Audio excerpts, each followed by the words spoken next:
Good evening friends, good evening to all of you. आपका honey study class में बहुत बहुत स्वागत है। आज हम देखने जा रहे हैं संविधान के भाग 3 का जो संवैधानिक उपचारों का अधिकार है, जिसका वर्णन अनुच्छेद 32 में किया गया है। जिसके अंतर्गत कौन कौन से अनुच्छेद आते हैं उनका विस्तार से वर्णन करेंगे। चलिए आज की इस वीडियो को स्टार्ट करते हैं बिना टाइम वेस्ट किए। चलो देखते हैं। स्टार्ट करने से पहले फ्रेंड्स मेरी इस वीडियो को लाइक ज़रूर करें, चैनल को सब्सक्राइब करके रखें ताकि नेक्स्ट वीडियो का नोटिफिकेशन आपको टाइम पर मिल सके। चलिए तो देखते हैं आज के संवैधानिक उपचारों का अधिकार आखिर है क्या। संवैधानिक उपचारों का अधिकार अनुच्छेद 32 को मूल अधिकार बनाने वाला अधिकार संवैधानिक उपचारों का अधिकार कहलाता है, क्योंकि इसके द्वारा व्यक्ति हनन के मामले पर सीधे सुप्रीम कोर्ट जा सकता है। मतलब अनुच्छेद 32 हमें यह अधिकार देता है कि हमारे जितने भी मूल अधिकार हैं, अगर वो किसी के द्वारा हनन होता है, किसी के द्वारा हनन किया जाता है, तो उसके लिए हम कहाँ जा सकते हैं? सीधे कानून की मदद ले सकते हैं, सुप्रीम कोर्ट में जा सकते हैं। तो सुप्रीम कोर्ट को हमारी मदद करनी होगी। अनुच्छेद 32 में यह कहा गया है कि हम सीधे सुप्रीम कोर्ट जाने का हमारे पास अधिकार है। और सुप्रीम कोर्ट इससे संबंधित 5 रिट जारी करता है। रिट मतलब याचिका या आदेश जारी करता है। तो चलिए अब एक एक करके देखते हैं कि ये रिट होता क्या है और ये रिट क्या क्या है। सबसे पहला रिट जारी किया जाता है सुप्रीम कोर्ट द्वारा बंदी प्रत्यक्षीकरण। यह व्यक्तिगत स्वतंत्रता का सबसे बड़ा रीट है। सबसे बड़ा रीट व्यक्तिगत स्वतंत्रता का बंदी प्रत्यक्षीकरण को कहा गया है। यह बंदी बनाने वाले जो अधिकारी हैं उन पर यह आदेश देता है। जो बंदी बनाया जाता है, किनके द्वारा बंदी बनाया जाता है? पुलिस के द्वारा बंदी बनाया जाता है। उनके लिए यह रीट जारी किया जाता है कि अगर कोई व्यक्ति को अपराधी मानकर उसे बंदी बनाया गया है, तो यह सुप्रीम कोर्ट आदेश देता है कि उसे 24 घंटे के भीतर सशरीर उसे न्यायालय में प्रस्तुत करना होगा।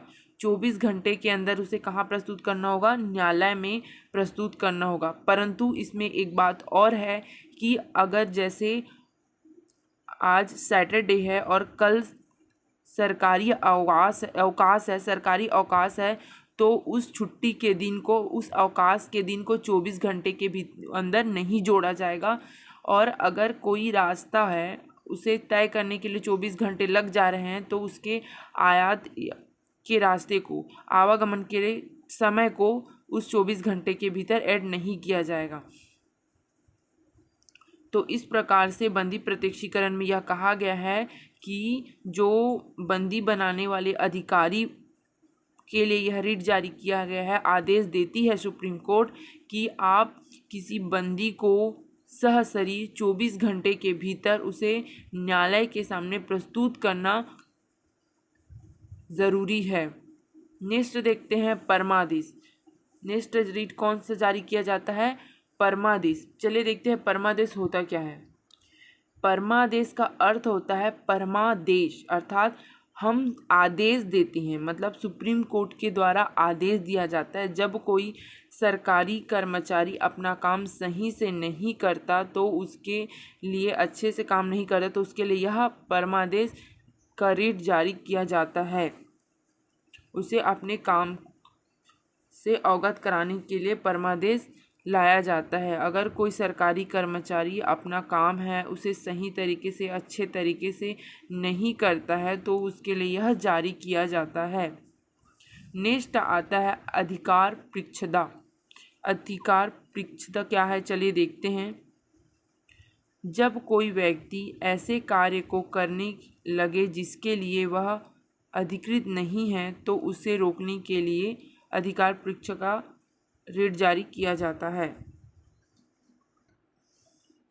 तो इस प्रकार से कहा गया है कि अगर ऐसा कार्य करने से उसे रोक लगाने के लिए यह अधिकार पृच्छदा का रिट जारी किया जाता है। नेक्स्ट है हमारा प्रतिषेध। इस प्रतिषेध रिट कब जारी किया जाता है? वह स्थिति जब ऊपरी न्यायालय अपने निचले न्यायालय तक लाती है। यह निचले न्यायालय अपने अधिकार का उल्लंघन करके फैसला सुनाती है तो इस अवस्था में प्रतिषेध का रिट जारी किया जाता है। मतलब इसमें कहा गया है फ्रेंड कि जो ऊपर के न्यायालय होते हैं वो अपने निचले वाले न्यायालय के लिए यह प्रतिषेध रिट जारी करता है। जब वह निचले वाला न्यायालय अब कुछ अपने अधिकार का उल्लंघन करके फैसला सुना देता है जो सही नहीं होता, इस अवस्था में ऊपर वाला न्यायालय अपने निचले न्यायालय के लिए प्रतिषेध रिट जारी करता है। नेक्स्ट है हमारा उत्प्रेषण। उत्प्रेषण जो रिट है वो भी प्रतिषेध रिट की तरह होता है। यह अपने ऊपरी न्यायालय अपने से निचले न्यायालय को तब लगाती है जब निचले न्यायालय अपने अधिकार का उल्लंघन कर फैसला सुनाया जाता है। प्रतिषेध और उत्प्रेषण में ज़्यादा डिफरेंट नहीं है, दोनों मिलते जुलते हैं। दोनों ही अपने ऊपर वाला न्यायालय अपने निचले न्यायालय को उस स्थिति में लगाते हैं जब वह अपने अधिकार का उल्लंघन करके गलत फैसला सुनाया जाता है। चलिए देखते हैं नेक्स्ट रिट। तो इस प्रकार से हम जो सुप्रीम कोर्ट है उसके द्वारा 5 प्रकार से रिट जारी किए जाते हैं। पहला कौन सा है पहला हमने पढ़ा था बंदी प्रत्यक्षीकरण, दूसरा परमादेश, तीसरा है अधिकार प्रस्ताव और चौथा हमने पढ़ा प्रतिषेध और पांचवा हमने पढ़ा उत्प्रेषण।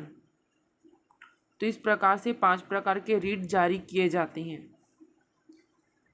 अब जो इम्पॉर्टेंट पॉइंट्स हैं उन्हें देख लेते हैं। तो सबसे पहले आप कॉपी में नोट करके ये बात ज़रूर रख लीजिए, ये वेरी इंपॉर्टेंट है। आपके एग्ज़ाम में ये क्वेश्चन ये वाला पॉइंट आपको ज़रूर देखने को मिलेगा। जो अंबेडकर जी हैं उन्होंने अनुच्छेद 32 को संविधान का आत्मा कहा है। अंबेडकर जी द्वारा संविधान की आत्मा किसे कहा है? अनुच्छेद 32 संवैधानिक उपचारों के अधिकार को कहा गया है। परंतु किस भाग को संविधान की आत्मा कहा गया है? तो प्रस्तावना को संविधान की आत्मा कहा गया है। संविधान की आत्मा प्रस्तावना को कहा गया है। लेकिन अगर अंबेडकर जी ने किसे कहा है? अंबेडकर जी ने अनुच्छेद 32 संवैधानिक उपचारों के अधिकार को संविधान की आत्मा माना है, कहा है। नेक्स्ट पॉइंट है ये 5 प्रकार के रीट को अनुच्छेद 226 के तहत हाई कोर्ट भी जारी कर सकता है। ये जो हमने 5 प्रकार के रीट पढ़े हैं उनको सिर्फ सुप्रीम कोर्ट ही नहीं अपितु हाई कोर्ट भी अनुच्छेद 26 के तहत जारी कर सकता है। ये वेरी मोस्ट इम्पॉर्टेंट है। आपको पूछ सकते हैं कि जो अनुच्छेद 226 के तहत रीट कौन जारी कर सकता है? तो वो हाई कोर्ट भी जारी कर सकता है। अब नेक्स्ट देखते हैं अनुच्छेद 33। अनुच्छेद 33 में क्या कहा गया है? राष्ट्रीय सुरक्षा के हित से संसद, सेना, मीडिया तथा गुप्तचर के मूल अधिकार को सीमित रख सकती है। जो राष्ट्र सुरक्षा के हित से संसद एवं हमारा अनुच्छेद 33 कहता है कि राष्ट्र की सुरक्षा के लिए, राष्ट्र के हित के लिए संसद द्वारा सेना, मीडिया तथा गुप्तचर के जो मूल अधिकार हैं उसको सीमित कर सकता है, क्योंकि इसके द्वारा राष्ट्र के जो हित है, अगर इनकी मूल अधिकार को स्वतंत्र छोड़ दिया जाए तो कभी ऐसा सिचुएशन आ सकता है कि देश को इसकी बहुत बड़ी कीमत चुकानी पड़ सकती है। इसलिए राष्ट्र सुरक्षा एवं उसके हित के लिए संसद के द्वारा जो सेना है, जो जल सेना, थल सेना, वायु सेना है, एवं मीडिया, प्रेस एवं गुप्तचर, जो हमारे देश कि जो बाहर भेजे गए जो गुप्तचर हैं उनके मूल अधिकार को सीमित मतलब कंट्रोल में या सीमित रूप में कर सकती है। ये अनुच्छेद 33 के तहत कहा गया है। अगर संसद चाहे तो इन सभी के जो मूल अधिकार हैं उसको सीमित कर सकती है अनुच्छेद 33 के तहत। अनुच्छेद 34 क्या कहता है? चले देखते हैं। अनुच्छेद 34 कहता है भारत के किसी भी क्षेत्र की सेना का कानून लागू किया जा सकता है। भारत में किसी भी क्षेत्र की कानून अनुच्छेद 34 में कहा गया है कि भारत के किसी भी क्षेत्र में सेना का जो कानून है लागू किया जा सकता है। जो सेना का कानून है, सेना जो कानून लागू करती है, जिसे मार्शल लॉ कहा जाता है, इसे लागू कर सकती है किसी भी क्षेत्र में। सेना के न्यायालय को कोर्ट मार्शल कहते हैं। जो सेना के जो न्यायालय होते हैं उसे क्या कहा जाता है? उसे कोर्ट मार्शल कहा जाता है। यह सबसे कठोर होता है। कोर्ट मार्शल सबसे कठोर होता है और अगर चाहे तो अनुच्छेद यह अधिकार देता है कि उसे भारत के किसी भी क्षेत्र में सेना के कानून को लागू कर सकते हैं और उसे क्या कहा जाता है? कोर्ट मार्शल के नाम से जाना जाता है। अब देखते हैं कि अनुच्छेद 35 क्या कहता है। अनुच्छेद 35 कहता है भाग 3 में दिए गए मूल अधिकार में लागू होने वाले विधि की चर्चा की गई है। जो अनुच्छेद 35 के द्वारा जो मूल अधिकार हैं उनकी विधियों की चर्चा की गई है। मूल अधिकार 7 श्रेणी में बांटा गया है क्योंकि वर्तमान में कितने हैं? 6 हैं। अनुच्छेद 35 में जो मूल अधिकार हैं लागू होने की विधि की चर्चा की गई है।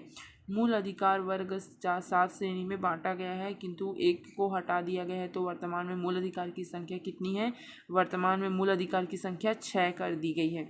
चलिए देखते हैं कौन कौन से। सबसे पहले हम देखते हैं समानता का अधिकार। समानता का अधिकार 14 से 18, अनुच्छेद 14 से 18 तक समानता के अधिकार संबंधित प्रावधान या कानून के बारे में वर्णन है। नेक्स्ट है दूसरा स्वतंत्रता का अधिकार। 2 में स्वतंत्रता का अधिकार है जो अनुच्छेद 19 से 22 तक चर्चा में है। उसका वर्णन अनुच्छेद 19 से लेके 22 तक कहा गया है स्वतंत्रता के अधिकार के बारे में। तीसरा है शोषण के विरुद्ध अधिकार। शोषण के विरुद्ध का अधिकार ये अनुच्छेद 23 से 24, अनुच्छेद 23 और 24 में शोषण के विरुद्ध अधिकार का वर्णन किया गया है। नेक्स्ट है 4, तो उसमें धार्मिक स्वतंत्रता संबंधित अधिकार का वर्णन किया गया है जिसमें अनुच्छेद 25 से 28 अनुच्छेद तक वर्णन मिलता है। नेक्स्ट है 5वां जिसमें शिक्षा संस्कृति का अधिकार, जो अनुच्छेद 29 से 30 में इसका वर्णन किया गया है। नेक्स्ट आता है हमारा छठा अधिकार जो संपत्ति का अधिकार था। 31 में इसकी वर्णन थी परंतु इसे समाप्त कर दिया गया है क्योंकि संपत्ति का अधिकार वो अब मानव अधिकार मूल अधिकार में नहीं है, उसे अब कानूनी अधिकार बना लिया गया है। नेक्स्ट है हमारा सातवां आता है संवैधानिक उपचारों का अधिकार जिसकी चर्चा किसमें है? अनुच्छेद 32 में किया गया है। तो इस प्रकार से फ्रेंड्स आज जो हमारा अनुच्छेद 32 है संविधान, आज की क्लास को यहीं पे समाप्त करते हैं। मिलते हैं नेक्स्ट क्लास में। नेक्स्ट क्लास में हम देखेंगे भाग 4। भाग 4 क्या है और भाग 4 के अंतर्गत जितने भी अनुच्छेद 36 से 51 तक के जितने भी अनुच्छेद हैं उनके बारे में विस्तार से वर्णन करेंगे। तो आज के लिए बस इतना ही रखते हैं। मिलते हैं नेक्स्ट वीडियो में। चैनल को सब्सक्राइब करें ताकि कल की जो क्लास है उसका नोटिफिकेशन आपको टाइम पर मिल सके और आने वाली जितनी भी क्लासेस हैं उनकी जो नोटिफिकेशन है आपको मिल सके। अधिक से अधिक अपने फ्रेंड के पास शेयर ज़रूर करें। प्लीज़ फ्रेंड्स, प्लीज़ इसे शेयर ज़रूर करें। Bye bye, see you, take care. मिलते हैं नेक्स्ट क्लास में।